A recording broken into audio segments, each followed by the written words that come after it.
আসসালামু আলাইকুম প্রিয় দর্শক, আজকে আমি এই পর্বে ডিম এবং চিকেন কিমা দিয়ে খুবই মজাদার কোপ্তা তৈরি করে দেখাবো। তাহলে চলুন ভিডিওটা শুরু করা যাক। প্রথমেই আমি চিকেন কিমা করে নিয়েছি। এবার একটি বলে চিকেন কিমা নিয়ে নিচ্ছি। সাথে 2 টেবিল চামচ আদা রসুনের পেস্ট, 1 টেবিল চামচ লবণ, 2 টেবিল চামচ মরিচ গুঁড়ো, 1 টেবিল চামচ গরম মশলার গুঁড়ো, 1 কাপের মতো পেঁয়াজ বেরেস্তা দিয়ে দিব। সাথে ম্যাশ করা আলু দিয়ে দিব। এবার 2 টেবিল চামচ সয়া সস দিয়ে দিচ্ছি। 1 টেবিল চামচের মতো টমেটো সস দিলাম। কাঁচামরিচ কুচি আর ব্রেড ক্রাম্বস দিয়ে ভালোভাবে মাখিয়ে নিব।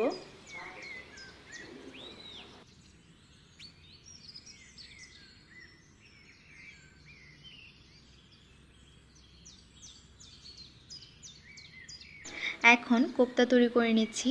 এর জন্য হাতের মাঝে পরিমাণ মতো চিকেন কিমা নিয়ে এটার ভিতরে সিদ্ধ ডিম নিয়ে এমনভাবে সেট করতে হবে যেন ডিমের উপরে একটা পাতলা লেয়ার তৈরি হয়। অনেক বেশি মোটা করবেন না, এটাকে একটু পাতলা করে দিবেন, তাহলে দেখবেন এটা খেতে একটু বেশি ভালো লাগে।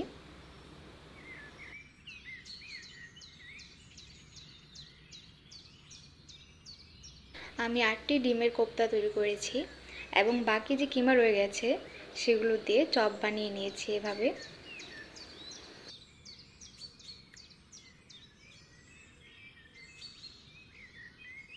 এবার কোপ্তা কোট করার জন্য একটি বলে ব্রেড ক্রাম্বস নিয়ে নিয়েছি। একটি ডিম আর ময়দার সাথে পানি মিক্স করে রেখেছি। এখন সেটাতে কোপ্তা ডিপ করে নিব। এই মিশ্রণের মধ্যে যখন কোপ্তাটা ডিপ করে ব্রেড ক্রাম্বসের মধ্যে গড়ানো হয় তখন কিন্তু উপরের লেয়ারটা খুবই সুন্দর হয় এবং কোপ্তার সাথে ব্রেড ক্রাম্বসটা কিন্তু খুবই ভালোভাবে লেগে থাকে। তো আমি একইভাবে সব কোপ্তাগুলো কোট করে নিব।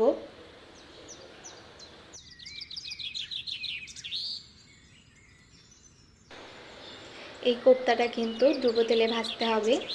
তেলটা গরম হয়ে আসলে এক এক করে কোপ্তাগুলো ভেজে নিব।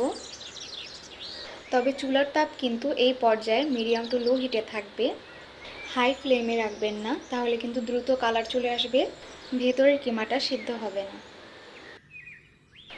কোপ্তাটাকে ভালোভাবে উল্টে পাল্টে ভাজবেন, তাহলে দেখবেন কালারটা খুবই সুন্দর আসবে, মাংসটাও খুব ভালোভাবে সিদ্ধ হবে। ভাজা হয়ে গেছে, এখন তেল ঝরিয়ে আপনাদেরকে আমি উঠিয়ে সার্ভ করে দেখাবো।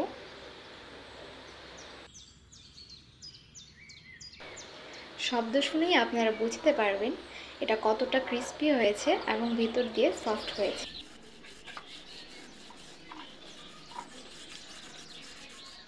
এটা খেতে অসাধারণ ছিল। আপনারা অবশ্যই ইফতারের জন্য এটা বাসায় ট্রাই করে দেখবেন।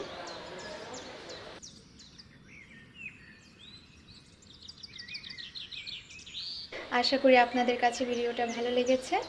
আবারও দেখা হবে নেক্সট ভিডিওতে। লাইক, সাবস্ক্রাইব অ্যান্ড শেয়ার করে আমার পাশে থাকবেন। আল্লাহ হাফিজ।